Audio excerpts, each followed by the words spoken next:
Welcome to another epic adventure at Weaver Stonehouse Farms.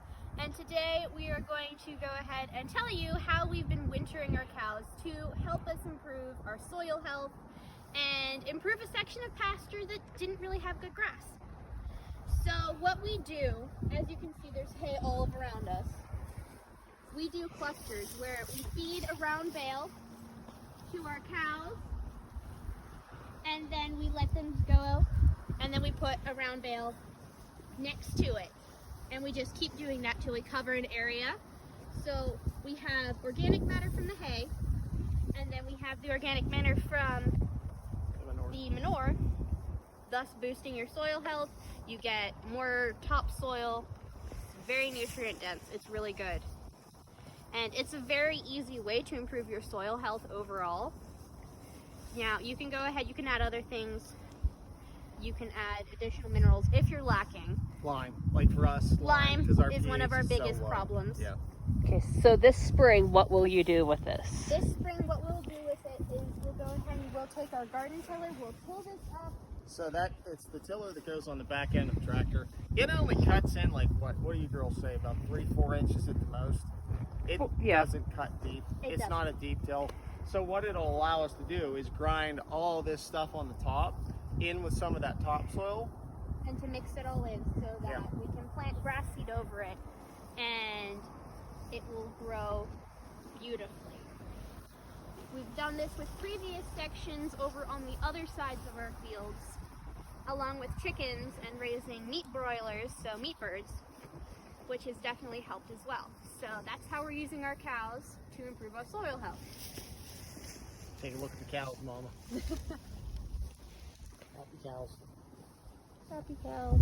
Happy cows. I definitely approve of this plan. One of the other things we did this winter too is, although I didn't like doing it, we had a bale that we didn't have covered as well, so it was frozen terribly all over, but the inside was good. So we just set it out here and let the cows annihilate it and have the whole bale without a hay ring. Now, that gave them a good solid base of hay to lay on and through the winter. So this is really the first time we haven't had snow in a while. 2 days ago we had 2 inches of snow again. Yep. It finally melted off yesterday afternoon. So we run a fair amount of snow and snow cover here. So having that buildup of hay is important for us because we don't keep our cattle in a barn. They have drag behind barns that we use, and there are other videos on this. So that's what we do here, and it grows pretty good, doesn't it? Yes, it comes back better every year when we do this. Every year. So that's the hardest part that's been for me in this journey of learning how to farm. Again, it is the patience, the waiting, because you want your soil health to happen pretty quick, don't you, dear? Our pastures were in very rough shape when we started. Yeah. They were neglected grass and more weeds than grass.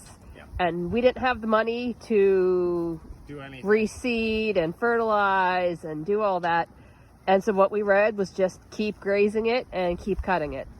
Yep. And it took several years, but it did come around. Yep. So the addition of going at this and where we would do this sporadically is in the worst parts of the section whenever it's decent weather, so more in the early fall and in the late spring. I'll move the bales out of a cluster area like this into individual spots to help grow it. Now, one of the things, if you don't till it, and if you don't do anything to it, it's going to take about a year for that to go ahead and rot up where it's laying at. So it's going to take another winter before it'll be able to take good new seed again and really grow back. It'll come back around a little bit, but it'll take a whole year if you're not going to grind it in. So, all right. So, hey, thanks for watching. We greatly appreciate it. Hit that subscribe button and follow along to see more fun where? On Weaver Stonehouse Farms. See you next time on the farm.